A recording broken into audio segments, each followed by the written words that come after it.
Hello student, स्वागत है learn chemistry में। और आपकी बेटा क्लास 12th की डेट शीट आ चुकी है। 27 फेब को आपका केमिस्ट्री का एग्ज़ाम है और अगर हम आज से काउंट करें तो लगभग आपके 50 डेज बचे हैं। और इन 50 डेज में आपको ओनली 10 चैप्टर्स की तैयारी करनी है, क्योंकि 10 चैप्टर ही हमारे सिलेबस में है। अब कुछ बच्चे तो ऐसे हैं जो पहले से पढ़ते हुए आ रहे हैं केमिस्ट्री को, और कुछ बच्चे ऐसे हैं जिनका अब तक का पूरा साल मोए मोए करते हुए ही निकला है, या फिर उन्होंने अपना पूरा फोकस दिया है मैथ्स को और फिजिक्स को पढ़ने में। अब उनको लग रहा है कि यार केमिस्ट्री का एग्जाम तो पहले ही पड़ गया है और हमें अब तैयारी भी करनी शुरू करनी पड़ेगी। तो आपको टेंशन लेने की कोई ज़रूरत नहीं है। अगर आपको 70 आउट ऑफ 70 मार्क्स चाहिए और अगर आपको एक स्ट्रैटेजी, सॉलिड स्ट्रैटेजी चाहिए, तो आप अंत तक इस वीडियो को देखिए, क्योंकि हम आज लेकर आए हैं आपके लिए मार्क्स डिस्ट्रीब्यूशन के साथ साथ planning of organic chemistry, physical chemistry and inorganic chemistry. और हम यहाँ पे बात करेंगे कि हम इन 50 डेज का कैसे यूटिलाइजेशन करें कि हमारे जो मार्क्स हैं वो 70 आउट ऑफ 70 आए। चलिए देखते हैं। आपको पता है बेटा केमिस्ट्री के 10 चैप्टर आपके सिलेबस में हैं, और अगर हम इनको डिस्ट्रीब्यूट करें इनऑर्गेनिक, फिजिकल और ऑर्गेनिक में, तो इनऑर्गेनिक केमिस्ट्री के अंदर सिर्फ 2 चैप्टर रह गए हैं आपके। जब से सिलेबस रिड्यूस हुआ है तो केवल 2 ही चैप्टर हैं जो इनऑर्गेनिक केमिस्ट्री के अंदर आते हैं, जिसमें है डीएफ ब्लॉक एलिमेंट एंड दूसरा है कोऑर्डिनेशन कंपाउंड। ये चैप्टर दोनों ही लगभग 7 मार्क्स के आएंगे, यानी कि 14 मार्क्स की आपकी इनऑर्गेनिक केमिस्ट्री आने वाली है आपके बोर्ड के एग्जाम में। वहीं अगर हम फिजिकल केमिस्ट्री की बात करें तो there are 3 chapter. 1 is solution, second is electrochemistry and third is chemical kinetics. Right, तो जो सॉल्यूशन वाला चैप्टर है ये 7 मार्क्स का लगभग आता है। इलेक्ट्रोकेमिस्ट्री से 9 मार्क्स का क्वेश्चन बनते हैं और केमिकल काइनेटिक्स से 7 मार्क्स के क्वेश्चन बनते हैं। तो जो फिजिकल केमिस्ट्री है वो अबाउट 23-24 मार्क्स के आसपास रहने वाली है आपके बोर्ड के एग्जाम में। अब फाइनली ऑर्गेनिक केमिस्ट्री वाला पार्ट, इसमें सबसे ज़्यादा चैप्टर हैं और जिसकी सबसे ज़्यादा वेटेज है। ऑर्गेनिक केमिस्ट्री में आपके 5 चैप्टर बन रहे हैं। Haloalkanes and haloarenes लगभग 6 मार्क्स का आएगा। एल्कोहल, फिनॉल और ईथर की बात करें तो ये भी 6 मार्क्स का है। एल्डिहाइड, कीटोन और कार्बोक्सिलिक एसिड से कोई 8-9 मार्क्स का क्वेश्चन बनेगा, और एमीन से 6 मार्क्स का और बायोमॉलिक्यूल से 7 मार्क्स के क्वेश्चन बनते हैं। तो टोटल करके ऑर्गेनिक केमिस्ट्री 33 मार्क्स की आने वाली है। तो आप यहाँ देख रहे हैं कि 14 मार्क्स की इनऑर्गेनिक केमिस्ट्री, 23 की आपकी फिजिकल है और सबसे ज़्यादा वेटेज लेके जा रही है ऑर्गेनिक केमिस्ट्री। बहुत सारे स्टूडेंट को ये प्रॉब्लम रहती है कि चलो यार इनऑर्गेनिक केमिस्ट्री तो रट लेंगे और हमारा मैथ्स भी अच्छा है, न्यूमेरिकल ही तो करने हैं, फिजिकल केमिस्ट्री से फॉर्मूले रट लेंगे तो मैथ्स ये हो जाएगा, हमारा फिजिकल केमिस्ट्री वाला पार्ट हो जाएगा, तो ये 23 भी हम ले आएंगे, 14 भी ले आएंगे। लेकिन प्रॉब्लम कहाँ आती है? इस ऑर्गेनिक केमिस्ट्री में, क्योंकि हमारे 11th में भी हमने वो जो ऑर्गेनिक के 2 चैप्टर थे वो अच्छे से नहीं किए थे, और अब भी हमने ऑर्गेनिक केमिस्ट्री जब हम पढ़ते हैं तो इतनी सारी रिएक्शन को देखकर परेशान हो जाते हैं। तो अब इस ऑर्गेनिक केमिस्ट्री को कैसे तैयार किया जाए, तो आज हम डिस्कस करेंगे इस वीडियो में कि हर एक चैप्टर को आपको तैयार कैसे करना है, कैसे प्लानिंग लेकर चलनी है, और इस 50 दिन को, ये जो 50 डेज बचे हुए हैं आपके, उनको यूटिलाइज करना है। तो सबसे पहले सबसे ज़्यादा वेटेज वाला हमारा जो टॉपिक है, जो पार्ट है, दैट इज ऑर्गेनिक केमिस्ट्री, उसकी बात करते हैं। देखिए ऑर्गेनिक केमिस्ट्री में आपने ये बात याद रखनी कि जो ये चारों चैप्टर हैं ये इंटर रिलेटेड है। एक भी चैप्टर को छोड़कर आपको मजा नहीं आता ऑर्गेनिक केमिस्ट्री करने में। तो आपको क्या करना है, सबसे पहले इन सारे चैप्टर्स की, चारों चैप्टर्स की नेम रिएक्शन को एक पेज पे बेटा लिख लेना है। एक पेपर पे आप क्या लिख लेंगे? नेम रिएक्शन लिख लेंगे। तो सबसे पहले आपकी स्ट्रेटेजी रहने वाली है कि नेम रिएक्शन को लर्न करना है ऑर्गेनिक केमिस्ट्री के अंदर। ठीक है, नेम रिएक्शंस हो गई। उसके बाद क्या? उसके बाद आपको करना है रिएजेंट्स को लर्न करना है। नेम रिएक्शन के साथ ही वैसे तो रिएजेंट्स लर्न हो जाएंगे, लेकिन फिर हम एक और टेबल बनाएंगे, उसमें हम रिएजेंट्स को लर्न करेंगे। क्यों कर रहे हैं ऐसा? क्योंकि आपको सबसे ज़्यादा प्रॉब्लम कहाँ आती है? कन्वर्जन्स में आती है ऑर्गेनिक में। कन्वर्जन्स में अगर आपको रिएजेंट याद है, आपको एरो पे ऊपर जो लिखा हुआ है, मान लो आपको लिखा हुआ है एसीटोन और KI, देखते ही आप समझ जाएंगे फिंकलस्टीन रिएक्शन है, क्योंकि रिएजेंट आपने याद किए हुए हैं। ठीक है, हाफमैन ब्रोमाइड का रिएजेंट आपने याद किया हुआ है, कार्बिलमीन का आपने रिएजेंट याद किया हुआ है, तो आपको याद आ जाती है रिएक्शन। मतलब अगर आपको रिएजेंट याद है तो आपको रिएक्शन याद आ जाएगी, रिएक्शन याद है तो रिएजेंट याद आ जाएगा। तो हम क्या करेंगे, रिएक्शंस को भी एक पेज पर लिखेंगे और रिएजेंट्स को भी अलग से एक पेज पर लिखेंगे, ठीक है। रिएजेंट्स डन हो गए। उसके बाद तीसरी इंपॉर्टेंट चीज यहाँ पर क्या होती है, तीसरी इंपॉर्टेंट चीज होती है यहाँ पर बेटा रीजनिंग के क्वेश्चन करना। हमें क्या करने होते हैं, रीजनिंग वाले क्वेश्चन करने होते हैं। अभी मैम ये रीजनिंग वाले क्वेश्चन कौन से हैं, देखो आपको याद होगा या आपने जो अगर प्रीवियस ईयर क्वेश्चंस देखे होंगे या कुछ मॉडल टेस्ट पेपर देखे होंगे, कुछ पेपर सॉल्व किए होंगे और अपने एग्जाम में भी देखा होगा, वहां पे आपसे ऐसे पूछ लेता है why phenol is more acidic, है ना, या फिर सॉलिबिलिटी कंपेयर कर लेगा आपसे, पैराक्लोरोबेंजीन की ऑर्थोक्लोरोबेंजीन, मेटाक्लोरोबेंजीन, इनकी आप सॉलिबिलिटी कंपेयर कर लेगा, मेल्टिंग पॉइंट कंपेयर कर लेगा, राइट। आपसे पूछ लेगा कि कैसे इलेक्ट्रॉन विड्रॉइंग ग्रुप एसिडिटी को बढ़ाते हैं।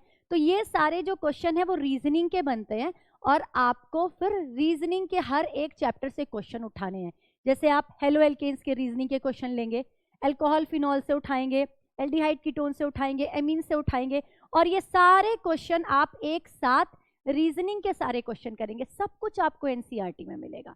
आपको ये पैनिक होने की जरूरत नहीं है कि हमें रिएक्शन के लिए अलग बुक खरीदनी है या कोई रेफरेंस बुक खरीदनी है, जी नहीं, सिर्फ और सिर्फ एनसीईआरटी ही पढ़नी है, सिर्फ और सिर्फ एनसीईआरटी पढ़नी है। और साथ ही एक चीज और बता दूं, नेम रिएक्शन रिएजेंट के लिए, इन दोनों के लिए वन शॉट वीडियो हमारे चैनल पर पड़ी हुई है। चारों चैप्टर की सारी रिएक्शंस, चारों चैप्टर की सारी रिएक्शंस, सारे मेथड ऑफ प्रिपरेशन और विद रीजनिंग वहां पर मैंने डिस्कस किए हुए हैं। जितने भी रीजनिंग के इंपॉर्टेंट पॉइंट हैं वो यहाँ पर हमने डिस्कस किए हुए हैं। तो आप जाकर चैनल पर से वन शॉट वाली वीडियो देख सकते हैं और सारे अपनी रीजनिंग के क्वेश्चंस को कर सकते हैं। उसके बाद जब आप ये तीनों चीजें डन कर लेना, फिर आप जाएंगे कन्वर्जन पर, फिर आप ट्राई करेंगे कन्वर्जन के क्वेश्चन।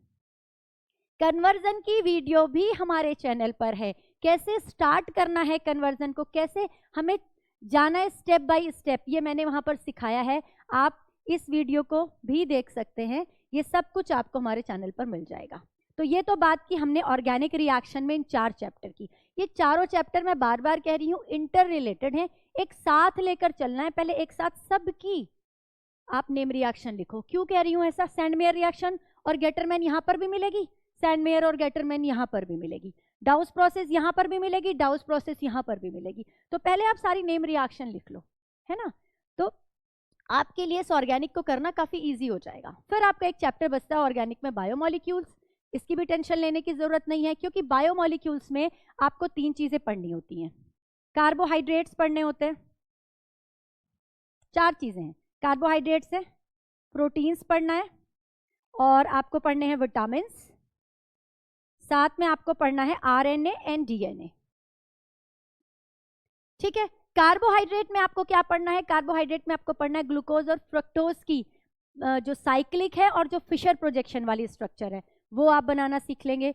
दूसरा, आप स्ट्रक्चर इल्यूसिडेशन ऑफ ग्लूकोज भी पढ़ेंगे।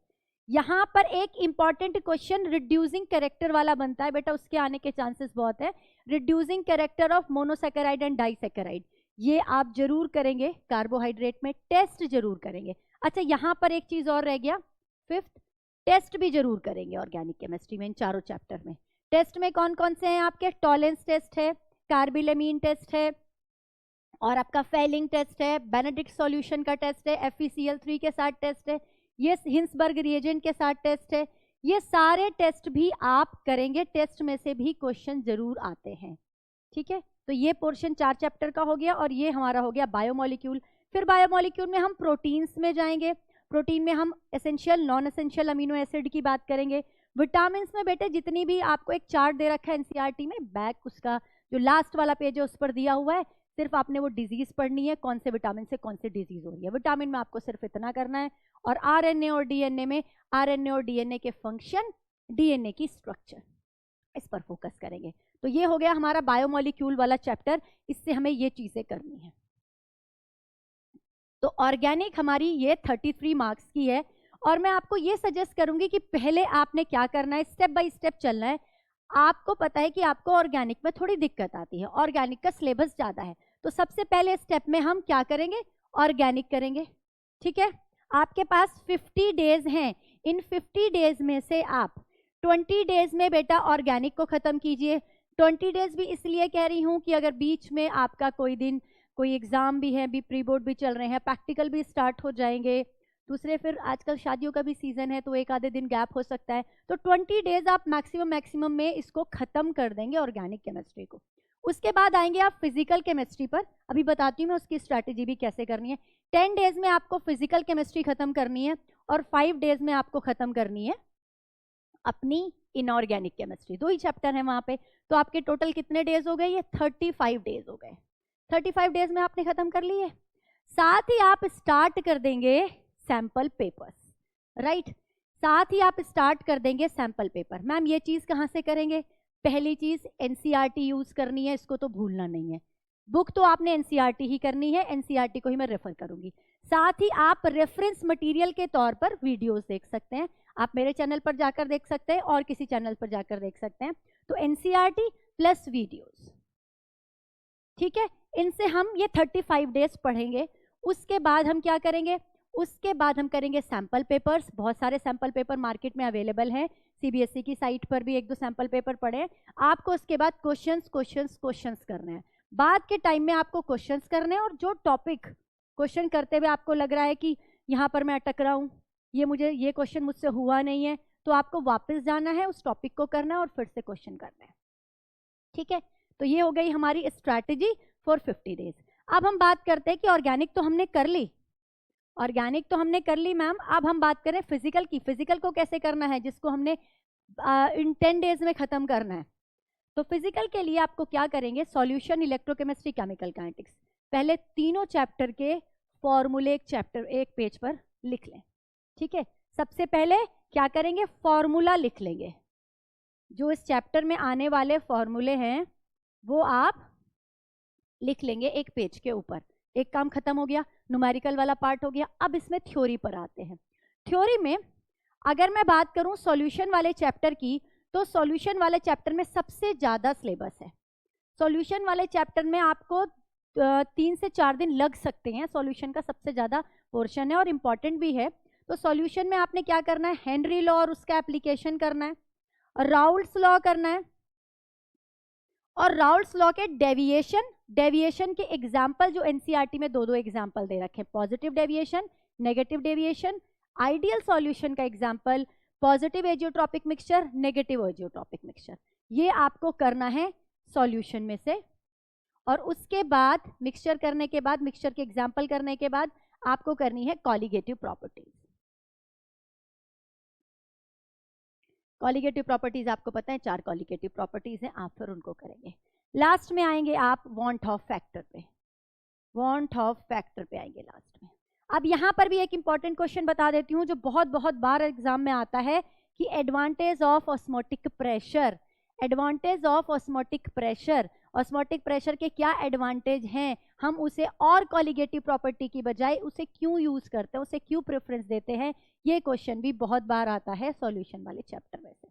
अब बात करते हैं इलेक्ट्रोकेमिस्ट्री की। इलेक्ट्रोकेमिस्ट्री में देखो चैप्टर थोड़ा छोटा है सॉल्यूशन से, लेकिन वेटेज ज़्यादा ले रखी है इसकी। उसका रीज़न क्या है? क्योंकि यहाँ से बेटा जो आपने रेडॉक्स पढ़ा था ना 11th में, वो वाला पोर्शन भी यहाँ पर आ जाता है। अगर आपने वहाँ पे रेडॉक्स अच्छे से पढ़ा है तो आपको इलेक्ट्रोकेमिस्ट्री का वो वाला पोर्शन आसान हो जाता है करना, कि जहाँ पर इलेक्ट्रोकेमिकल सीरीज का एप्लीकेशन करना है, वो पोर्शन ईजी हो जाता है। तो इलेक्ट्रोकेमिस्ट्री में आप क्या करने वाले हैं? 3rd लिख देते हैं यहाँ पे। इलेक्ट्रोकेमिस्ट्री में आप करेंगे पहले ई सेल, ठीक है, गैल्वेनिक सेल। गैल्वेनिक सेल की ना वीडियो भी मैंने चैनल पर डाली है 2-3 दिन पहले, अगर कोई डाउट है तो आप वहां पर भी जाकर देख सकते हैं। तो गैल्वेनिक सेल को पढ़ेंगे, गैल्वेनिक सेल कह लो, वोल्टाइक सेल कह लो, इलेक्ट्रोकेमिकल सेल कह लो। वहां पे ई सेल निकालना सीखेंगे, वहां पर हम नेट सेल रिएक्शन की बात करेंगे और हाफ रिएक्शन की बात करेंगे। ये तो हमारा गैल्वेनिक सेल का हो गया। उसके बाद हम नर्स्ट इक्वेशन की बात करेंगे, नर्स्ट इक्वेशन की बात करेंगे, डेल्टा जी की निकालने की बात करेंगे, केसी निकालने की बात करेंगे, ठीक है। उसके बाद हम करेंगे इसका आधा पार्ट। आधा पार्ट तो ये बनाता है, आधे पार्ट में क्या आता है? कंडक्टेंस आता है, रेजिस्टेंस आता है, कंडक्टिविटी आता है, मोलर कंडक्टिविटी आता है, हम ये सब पढ़ेंगे। Weak and strong electrolyte, weak and strong electrolyte पर में डाइल्यूशन करने पर कंडक्टिविटी पर क्या इफेक्ट पड़ता है, ये एक इंपॉर्टेंट क्वेश्चन है इलेक्ट्रोकेमिस्ट्री वाले चैप्टर से। देखिए मैंने आपको सॉल्यूशन वाले चैप्टर से एक इंपॉर्टेंट क्वेश्चन बताया, एडवांटेज ऑफ ऑस्मोटिक प्रेशर। दूसरा जो इंपॉर्टेंट क्वेश्चन है वो इलेक्ट्रोकेमिस्ट्री के चैप्टर से बनता है, वीक एंड स्ट्रॉन्ग इलेक्ट्रोलाइट के जो ग्राफ हैं, डाइल्यूशन करने पर क्या इफेक्ट पड़ता है कंडक्टिविटी पर वीक एंड स्ट्रॉन्ग इलेक्ट्रोलाइट में, इट इज वेरी इंपॉर्टेंट। इसके बाद बेटा आपका आता है कोलार्च लॉ पढ़ेंगे, कोलार्च लॉ के बाद आता है आपका फेराडेज। फेराडेज के जो 2 लॉ हैं वो भी आपको करने हैं, उससे भी न्यूमेरिकल आता है। तो ये हो गया आपका इलेक्ट्रोकेमिस्ट्री। इलेक्ट्रोकेमिस्ट्री के बाद हमारी लास्ट जो चीज है वो है हमारा केमिकल काइनेटिक्स। फॉर्मूले तो हम पहले ही लिख चुके हैं सारे। केमिकल काइनेटिक्स में आपको क्या करना है, ROR कैसे लिखते हैं, रेट ऑफ रिएक्शन कैसे लिखते हैं, रेट लॉ ऑफ एक्सप्रेशन कैसे लिखते हैं, ऑर्डर क्या होता है, मॉलिक्यूलरिटी क्या होती है, ऑर्डर और मॉलिक्यूलरिटी में डिफरेंस क्या होता है, और उसके बाद हम बात करेंगे हाफ लाइफ कैसे निकालते हैं। अच्छा यहाँ पर इंपॉर्टेंट है इस चैप्टर में ग्राफ्स, इसके बड़े इंपॉर्टेंट है, ग्राफ्स को जरूर देखेंगे। उसके बाद Arrhenius constant, activation energy, Boltzmann constant और कोलिजन थ्योरी, ये आपका थ्योरेटिकल पार्ट रहने वाला है केमिकल काइनेटिक्स में। तो 3 चीजें मैंने यहाँ फिजिकल केमिस्ट्री में आपको इंपॉर्टेंट बताई, advantage of osmotic pressure, weak and strong electrolyte के ग्राफ और केमिकल काइनेटिक्स के ग्राफ, चाहे वो हाफ लाइफ के हों चाहे रेट ऑफ रिएक्शन के हों, first order, zero order, first order और nth ऑर्डर। ठीक है, डन। इसके बाद आते हैं, अब ये हमारे 23 मार्क्स की हमने बात कर ली, अब लास्ट में हम बात करेंगे 14 मार्क्स की, जो है हमारा इनऑर्गेनिक केमिस्ट्री वाला पोर्शन। तो पहली बात, D and F block element में आपको क्या करना है, कॉन्फ्यूग्रेशन बेटा, कॉन्फ्यूग्रेशन इट इज इंपॉर्टेंट। और मैं यहां पर कहूंगी कि अगर मैं बात करूं इस चैप्टर की तो इससे एक क्वेश्चन जरूर आएगा, कॉन्फ्यूग्रेशन से एक क्वेश्चन जरूर आएगा, चाहे वो आपके MCQ में आए, चाहे वो आपके 1 मार्कर में आए, चाहे वो आपके असर्शन रीजन में आए, कॉन्फ्यूग्रेशन से। दूसरा, trends of atomic radii, ionization, enthalpy, ionization potential, और साथ में आपका बनता है यहाँ पे KMnO4 और K2Cr2O7 की प्रिपरेशन।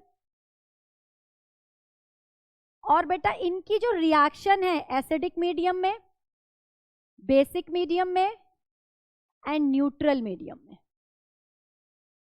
बहुत बहुत इंपॉर्टेंट है, ये बहुत बहुत इंपॉर्टेंट है, इन चीजों का आप ध्यान रखेंगे, राइट। तो यहां से मैंने एक आपको इंपॉर्टेंट चीज क्या बताई, कॉन्फ्यूग्रेशन जरूर आप याद करेंगे in case of lanthanides and actinides. उसके बाद आ गया कोऑर्डिनेशन कंपाउंड, इससे भी 7 मार्क का क्वेश्चन बनता है, और 1 मार्क का क्वेश्चन मैं यहाँ पे आपको बताऊं 101% आएगा, that is IUPAC nomenclature. IUPAC nomenclature, IUPAC से 1 नंबर आपका डेफिनेट है कि आना ही आना है इस चैप्टर से, तो बहुत अच्छे से करेंगे। IUPAC के बाद नेक्स्ट आप करेंगे यहाँ पर आइसोमेराइजेशन, आइसोमेराइजेशन, ठीक है।